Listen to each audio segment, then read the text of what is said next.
बताएं।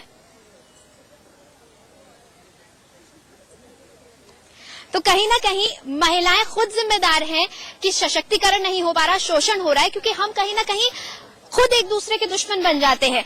हम दोष देते हैं नेताओं को, हम दोष देते हैं समाज को, लेकिन जब तक हम मजबूत नहीं बनेंगे समाज हमें उठने नहीं देगा। चुनाव आ रहे हैं, चुनाव में ये बहुत जरूरी है कि महिलाएं अपनी भागीदारी को समझे, अपनी जगह को समझे, अपनी अहमियत को समझे। हम 49% आबादी ही नहीं, हम वो हैं जो बहुमत जीतने में सबसे ज्यादा सहयोगी साबित हो सकती हैं। साध्वी जी, महिलाओं को 33% का आरक्षण मिल गया और वुमेन्स डे के ठीक अगले दिन 9 मार्च 2010 को आरक्षण मिला था, रिजर्वेशन मिल चुका है, लेकिन क्या सिर्फ रिजर्वेशन काफी है? लोकसभा में अभी तक शायद आपको जानकारी नहीं नितिशा जी, अभी तक केवल नगर पालिका तक सीमित है।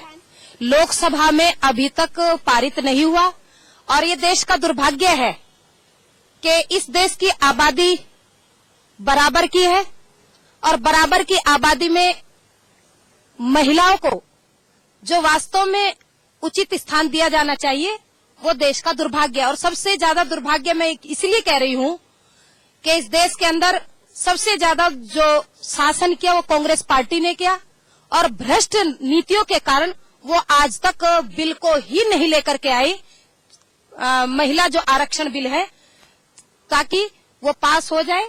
और ये उन्होंने प्रयास नहीं किया, ये कांग्रेस की सदा से कूटनीति रही है। दूसरी बात ये है कि राजनीति में महिलाओं को आना चाहिए या नहीं, मैं इसका समर्थन करती हूँ। अच्छी महिलाओं को, योग्य महिलाओं को, सक्षम महिलाओं को आना चाहिए और कहना चाहिए, खुल करके कहना चाहिए कि मेरा परिचय इतना, मैं भारत की तस्वीर हूँ और मातृभूमि पर मिटने वाले मत वालों की पीर हूँ। मैं उन वीरों की दुहिता हूँ जो हंस हंस झूला झूल गए, मैं उन वीरों की भगनी हूँ जो रण प्रांगण में जूझ गए। मैं जीजा की अमर सहेली, पन्ना की प्रतिछाया हूँ, हाडी की हूँ अमित निशानी और जसवंत की माया हूँ, कृष्णा के कुल की मर्यादा, लक्ष्मी की शमशीर हूँ। मेरा परिचय इतना कि मैं भारत की तस्वीर हूँ। वो तस्वीर महिला बना सकती है, हिंदुस्तान की तस्वीर महिला बना सकती है, ये निश्चित रूप से मैं दावा कर सकती हूँ। इस देश में जब जब आपत्ति आई है महिलाओं ने अपनी भूमिका निभाई है, ये इतिहास बताता है। चाहे वह आजादी का पीरियड रहा हो, उस समय महारानी लक्ष्मीबाई ने नंगी तलवार लेकर के जो अपनी भूमिका निभाई, पूरा देश उसके साथ रहा। इसलिए महिलाओं को आगे आना चाहिए और राजनीति में भी खुल करके आना चाहिए। अच्छे लोग, मैं कहती हूँ जब अच्छे लोग राजनीति में नहीं आएंगे भैया तो गंदे तो आएंगे। फिर क्यों कहते हो देश गंदों के हाथ में चलेगा? इसलिए अच्छी महिलाओं को राजनीति में आना चाहिए। मैं खुल करके इसका समर्थन करती हूँ और चाहती हूँ कि सब महिलाएं योग्य बने। योग्यता के आधार पर आरक्षण की भीख मत मांगना। सच कहती हूँ, आरक्षण की भीख के आधार पर एल्यूमिनियम का कटोरा लेकर के कि आरक्षण का भीख मांग रहे हैं हम, ये नहीं। हमारे अंदर योग्यता है, हम सक्षम हैं, हम महारानी लक्ष्मीबाई बन सकते हैं, हम देश की वो दुर्गावती बन सकते हैं, हम गार्गी बन सकते हैं, हम मंदालसा बन सकते हैं। इसलिए सक्षम बन करके देश का इतिहास पलटने के लिए आइए हम सब संकल्प। हमारे साथ कुछ महिला पत्रकार भी इस वक्त मौजूद हैं। पत्रकार हर स्थिति से वाकिफ होता है, हर स्थिति को देखा होता है। महिलाओं की जो स्थिति है एक महिला पत्रकार से बेहतर और कोई नहीं बता पाएगा शायद, क्योंकि हर जो खबर होती है वो जनता से तक पहुंचने से पहले एक महिला पत्रकार के पास जरूर पहुंचती है। अनामिका हमारे साथ इस वक्त है, उनसे हम पूछते हैं आज के परिदृश्य को देखकर उन्हें क्या लगता है।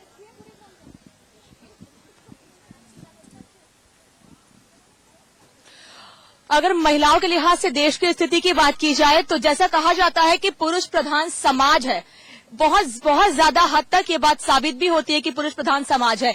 एक छोटा सा उदाहरण दूंगी, जो मैं आए दिन बुलेटिन्स में और आए दिन जो रिपोर्टिंग पे हम लोग जाते हैं, चीजों को देखते हैं, तो लड़कियां जब जाती हैं पुलिस के पास कंप्लेन करने के लिए, माफ कीजिएगा मैम मैं अगेंस्ट बोल रही हूँ, मैं जब भी जाती है लड़कियां पुलिस के पास कंप्लेन करने के लिए, इवन जब कोर्ट में जाती हैं तो उनसे कुछ ऐसे क्वेश्चंस किए जाते हैं जिनका आंसर देना एक महिला के लिए क्या, मेरे ख्याल से एक आदमी के लिए भी उसका जवाब देना बहुत मुश्किल होता होगा।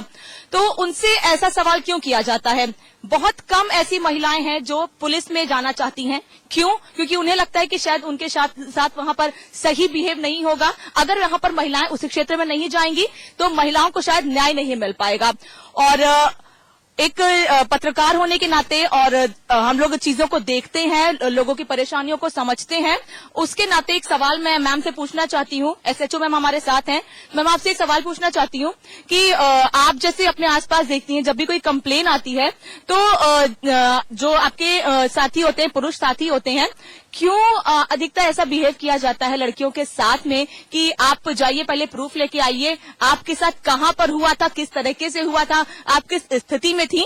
मुझे कुछ ऐसे शब्द इस्तेमाल करने पड़ रहे हैं यहाँ पर, लेकिन फिर भी इस तरह के सवाल क्यों किए जाते हैं मैम? और बीइंग अ लेडी कभी कभी ऐसा भी होता है कि अगर एक पुलिस वाली भी वहां पर मौजूद है और क्वेश्चन पूछ रही है, तो कई बार एक पुलिस वाली भी वहां पर ऐसे क्वेश्चंस को पूछती हैं। आप लेडी हैं, उसके बाद भी ऐसे क्वेश्चंस को पूछती हैं। क्यों ऐसे सवाल पूछे जाते हैं, क्यों ऐसे क्वेश्चन पुटअप किए जाते हैं? मैं आपसे पूछना चाहती हूँ इस चीज को।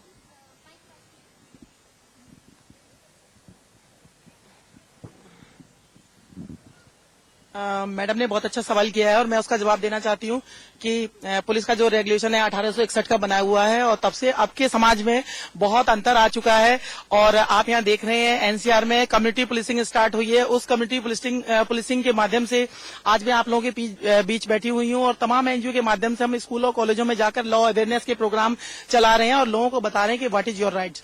इसके तहत आज ही मैंने अपनी एक www.womenI.in एक वेबसाइट लॉन्च की है, जिसमें गांव में, ग्रामीण और छोटे इलाकों में जाकर तो मैं प्रचार करती ही थी और सेल्फ डिफेंस के प्रोग्राम और लॉ अवेयरनेस के प्रोग्राम लगाती थी। लेकिन सोशल साइट्स पे मैंने इसलिए कहा कि पढ़े लिखे होने के बावजूद भी बहुत लोगों को ये मालूम नहीं है कि व्हाट इज लॉ, लॉ की क्या जरूरत है, वो हमारे लिए कैसे उपयोगी हो सकते हैं, पुलिस हमारे साथ कैसा व्यवहार करेगी, हम FIR रजिस्ट्रेशन कराने कैसे जाएंगे।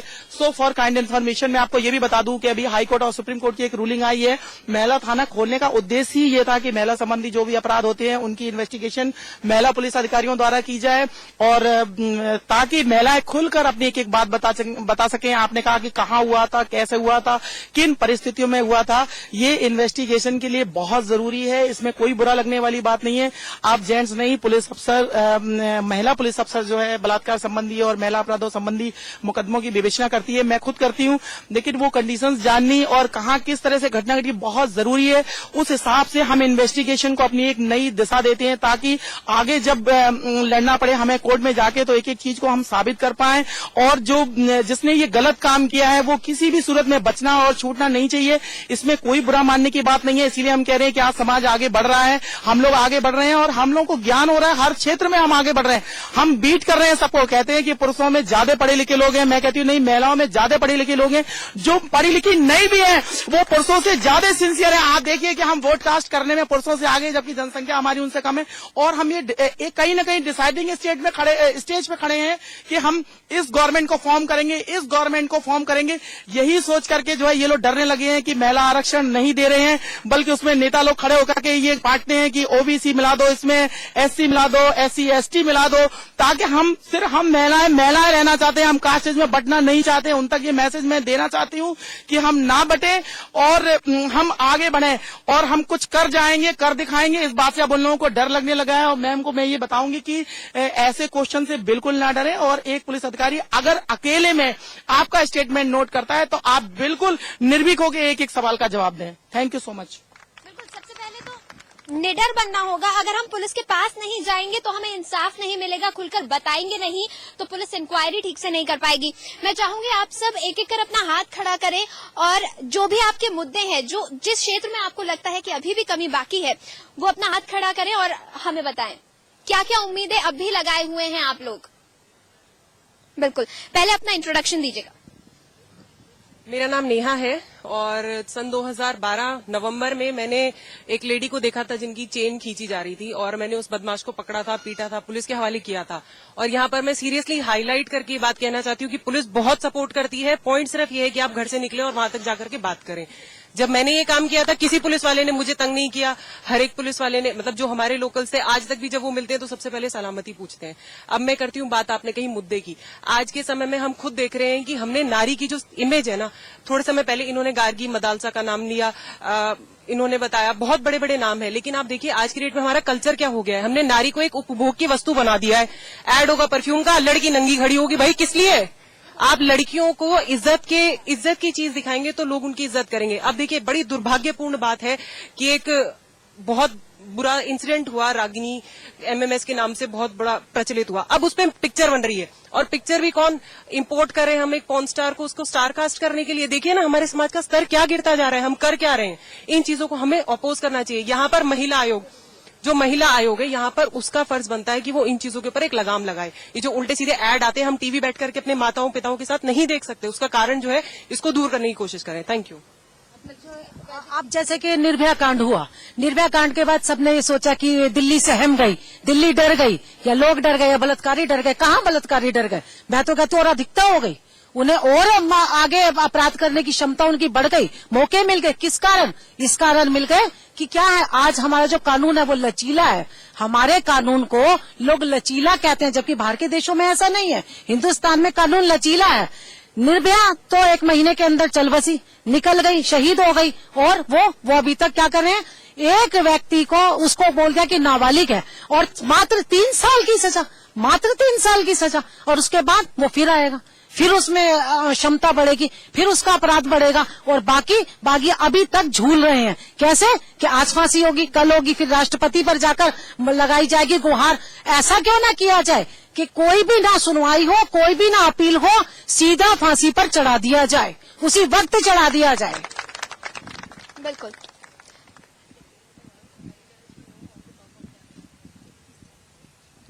हम महिलाओं की सुरक्षा की बात कर रहे हैं, लेकिन सबसे बड़ी बात है, ठीक है हमारे पास वुमेन हेल्पलाइन नंबर है, आप कुछ भी प्रॉब्लम में पड़ते हैं आपके पास वुमेन हेल्पलाइन नंबर है, लेकिन यहाँ पे कितनों ने वो नंबर लगा के देखा है? क्योंकि मेरे साथ 2 ऐसी घटना हो चुकी है, जब मैंने वुमेन हेल्पलाइन नंबर लगाया तो that was not immediate help. मेरे पास मेरे दरवाजे पे कोई खड़ा है और मुझे हेल्प चाहिए, मुझे पुलिस वाले 4 सेक्टर्स के नंबर दे रहे हैं, मैडम आपका 20 सेक्टर का घर है, आपका 12 सेक्टर का घर है। तो मैं चाहती हूँ कि ये नंबर ऐसा हो वुमेन के लिए जो इमीडिएट हेल्प उसके लिए बने, वो बहुत ही ज्यादा जरूरी है। प्लस 100 नंबर पे किसी भी रीजन में फोन करो, क्योंकि खुद मैंने मुसीबत में फोन किया है, कभी वो फरीदाबाद लगता है, कभी वो दिल्ली लगता है, कहते मैडम आपका ये रीजन नहीं है। तो इसकी सुधार की सबसे ज्यादा सख्त जरूरत है। मेरे ख्याल से इसका जवाब लक्ष्मी जी देना चाहती है। ऐसे धीरे धीरे टेक्निक एडवांस होती जा रही है। मैडम ने कहा ये प्रॉब्लम होती थी और आप लोग झेलते आ रहे हैं। बहुत जल्दी हम नोएडा में आपको सर्विस देने जा रहे हैं। आप अपने मोबाइल के होम पेज पे एक पैनिक बटन रखेंगी, आपको सिर्फ वो पैनिक बटन क्लिक करना होगा। जब भी प्रॉब्लम में होगी अपने आप वो हमारे कंट्रोल रूम जाएगा एकदम सेकंडों में, और कंट्रोल रूम से हमारी जो PCR मोबाइल्स हैं उनमें GPRS सिस्टम लगाया गया है। वो GPRS सिस्टम से आपके पास मुश्किल से मुश्किल 5 से 10 मिनट के अंदर बिल्कुल जो पास वाली मोबाइल है वो बिल्कुल पहुंच जाएगी, और आपको जो है तुरंत ही पुलिस एड मिलेगी। अभी वो टेस्टिंग पीरियड में, बहुत जल्दी ईश्वर ने चाहा तो 10-15 दिन के अंदर आपको ये सुविधा उपलब्ध होने जा रही है। तो आई होप कि पुलिस आपके साथ मित्र का व्यवहार करने के लिए बिल्कुल NCR में तैयार है, और हम इसके लिए पूरी कोशिश कर रहे हैं। Thank you so much. अब कोई ठोर टिके तू ना, कोई रोक सके अब ना, तो आओ जी अब गाओ जी गाओ जी गाओ जी, मौज की मल्हार, मौज की मल्हार। जंग का एक मैदान जहां होगी सवालों की सख्त घेराबंदी, तथ्य और आंकड़े करेंगे निगरानी, झूठ बढ़ा देगा जवाब देने वाले की परेशानी, तर्क तोड़ देगा जुबान पर लगे ताले, दिल का भेद निकाल लाएंगे सच के नुकीले भाले। देखिए अमिताभ अग्निहोत्री के साथ चक्रव्यूह, शनिवार रात 8:30 बजे और रविवार सुबह 10:30 बजे, सिर्फ समाचार प्लस पर। बच्चा तंदुरुस्त है, ये इसकी धड़कनें,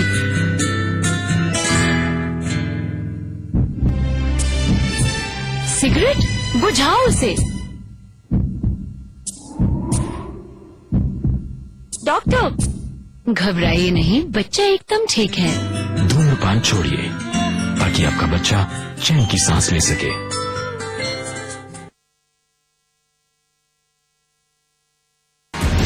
लोकसभा चुनाव से पहले जल गई है दिमाग की बत्ती। मतदाताओं को याद आए मुद्दे तो नेताओं को याद आई मिट्टी। अब आपकी मिट्टी पर उठेंगे आपके मुद्दे। किसी लोकसभा के किसी नुक्कड़ पर आपको मिलेगा चुनावी घुमक्कड़। मैं हूँ समाचार प्लस का चुनावी घुमक्कड़। झांसी लोकसभा के नुक्कड़ से मैं हूँ समाचार प्लस के चुनावी घुमक्कड़ के किरदार में। मैं हूँ समाचार प्लस का चुनावी घुमक्कड़। रोजाना